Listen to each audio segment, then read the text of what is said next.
Bonjour Claude Barthelone. Bonjour. 3 députés de la majorité sont actuellement en Syrie. Ils ont d'ailleurs leur premier rendez-vous officiel dans moins d'une heure. Ils sont là-bas à leur initiative, me disait tout à l'heure l'un d'entre eux, Jérôme Lambert. Est-ce que vous, le président de l'Assemblée nationale, vous soutenez ce voyage? Vous lui trouvez un sens? Non. Mais je ne pouvais rien faire puisque c'est sur leur denier privé. Il n'y a pas un euro de l'Assemblée nationale qui est engagé dans le cadre de ce voyage. Et franchement, je le regrette parce qu'on voit bien qu'ils n'ont pas pu mettre les pieds en Syrie sans l'accord du pouvoir de Bachar el-Assad. Et je pense que ça n'arrange pas les positions et le travail que fait la diplomatie française actuellement. Bon, ils ont décidé d'y aller. Mais franchement, à leur place, je ne l'aurais pas fait. Mais est-ce qu'ils ne sont pas juste un tout petit peu en avance sur ce que va être la nouvelle position de la France dans quelques heures, quelques jours ou quelques semaines? Je ne crois pas, parce que, vous voyez, il y a quelques jours, je rencontrais les réfugiés syriens qui sont accueillis en France, notamment dans le Val d'Oise à Cergy. Et eux me disaient, voilà, nous, on a pris des bombes, on ne savait pas d'où elles venaient. Mais globalement, on a pris plus de bombes qui venaient de Bachar el-Assad, qui a tué près de 250 000 personnes de son pays, que de Daesh. Donc il nous faut, et c'est la position de la France, bien entendu, frapper Daesh partout où on le peut, et notamment en Syrie, parce que nous sommes en légitime défense. Je rappelle que les gens... Ça, c'est la justification pour les frappes d'hier. On dit on a tapé en Syrie parce que c'est là que des terroristes potentiels... c'est pas une justification. Lorsque vous voyez l'assassin du Thalys, lorsque vous voyez l'assassin de l'Isère, lorsque vous voyez celui qui a voulu faire sauter une église à Villejuif, ils étaient en relation avec la Syrie et Daesh. Donc, c'est dans le cadre des accords internationaux. Lorsque vous êtes attaqué, vous pouvez répliquer sans avoir besoin d'un accord du Conseil de sécurité des Nations Unies. Mais vous pensez qu'on va vraiment régler le problème comme ça avec quelques frappes chirurgicales? On voit qu'en Irak, ça n'a pas fonctionné suffisamment. Est-ce que c'est suffisant? Alors, d'abord, il faut faire une étanchéité autour de ce périmètre pour éviter que des djihadistes viennent renforcer Daesh, parce que c'est cela, hein. Ils ont des mercenaires. D'empêcher de rentrer. Empêcher de rentrer. Après, il faut les affaiblir.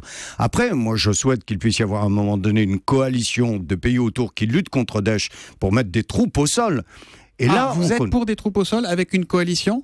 Qui ne soient pas des troupes occidentales. Parce que ça, c'est le piège dans lequel veut nous entraîner Daesh, pour essayer de montrer que c'est une nouvelle fois l'Occident contre l'Orient. Et je pense que là, ce serait un terrible piège, et je ne sais où nous entraînerait une telle présence. On a vu, hélas, ce qui s'était passé au moment de l'Irak. Donc vous êtes définitivement opposé à l'envoi de soldats français au sol en Syrie ou en Irak? Oui, je pense que nous pouvons intervenir en soutien. Je pense que les frappes aériennes pourront permettre d'affaiblir Daesh, et comme je vous le disais, il faut empêcher qu'un certain nombre de terroristes aillent les rejoindre. Mais après, ça ne règle pas la question, parce que je sens qu'elle était sous-entendue dans votre interrogation de Bachar el-Assad. Bah oui, parce qu'on voit bien que sur la scène internationale aujourd'hui, la position américaine évolue. Vladimir Poutine prend un leadership en disant il faut travailler avec Bachar el-Assad. Angela Merkel aussi. Le président Hollande va rencontrer l'ensemble de ces chefs d'État que vous avez cités. Mais franchement, je pense que ce serait une erreur considérable de croire que l'assassin de son peuple pourrait être d'un seul coup partie de la solution. Imaginez le pompier qui a mis le feu et qui vient vous dire bah écoutez, j'ai un camion de pompiers, je vais vous aider. À un moment donné, il faut être vraiment attentif aux décisions. Il n'y a pas un principe de réalité pour sauver le maximum de vies? Le principe de réalité, c'est d'être dur avec tous ceux qui ont massacré ce peuple syrien. Et Bachar el-Assad et Daesh ont une responsabilité dans ces assassinats. Et je crois que vraiment, je souhaite, moi, que l'Iran, maintenant qu'ils ont décidé de rentrer à nouveau dans le concert des nations qui ont souhaité apporter une réponse de paix à ce pays, puissent en finir avec le soutien qu'ils apportent encore à Bachar el-Assad. J'espère que les Russes comprendront que ce n'est pas le fait d'avoir des ports qui leur permettent d'avoir des bateaux en Méditerranée qui représentent le point le plus important par rapport au massacre auquel nous assistons. Donc vraiment, j'espère que la diplomatie à l'ONU aujourd'hui ne mangera pas son chapeau dans quelques jours en disant bah oui, finalement j'ai un peu changé d'avis parce qu'il n'y a pas le choix? Non, regardez, je trouve même que c'est plutôt un chapeau qui nous fait honneur. Quel est celui qui a dit dès le départ il faut régler le cas de Bachar el-Assad? Quel est celui qui a dit moi je suis prêt à participer à une coalition? C'est la France. Il a fallu que Obama connaisse des difficultés avec le Congrès et que les Anglais disent non pour que l'on ait encore Bachar el-Assad aujourd'hui comme premier des assassins personne, son peuple. Claude Barthelone, vous êtes également tête de liste socialiste pour les régionales en Ile-de-France. Il y a eu un sondage IFOP pour le JDD hier qui donnait la liste de Valérie Pécresse pour les Républicains devant, vous en deuxième position à 24% et Valéran de Saint-Just, le candidat du Front National, à 18%. Hier, Anne Hidalgo, invitée du grand rendez-vous d'Europe 1, a remis le Front républicain sur la table. Elle préfère, dit-elle, aucun socialiste dans un exécutif que des élus FN à la tête de ces exécutifs.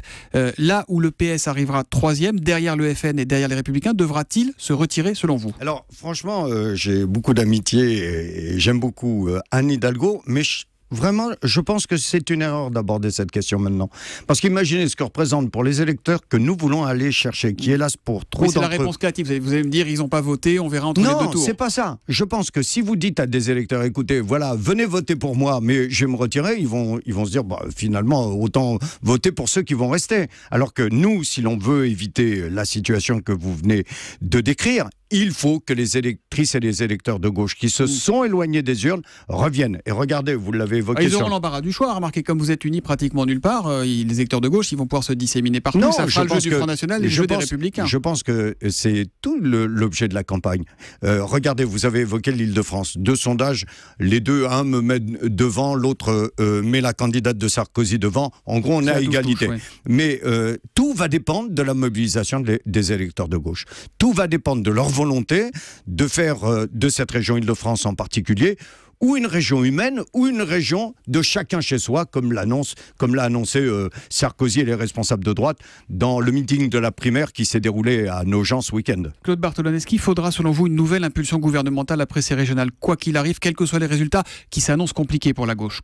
Mais vous savez, je pense que chacun a en tête, y compris les propos du président de la République, de dire, voilà, nous, notre objectif, c'est de faire reculer le chômage. Et donc, objectif non atteint pour l'instant. Non atteint. Est-ce que s'il y a de mauvais résultats à ces élections, François Hollande pourra garder la même équipe jusqu'à la présidentielle? Mais écoutez, pour le moment, moi je regarde y compris sur un certain nombre d'indicateurs avancés.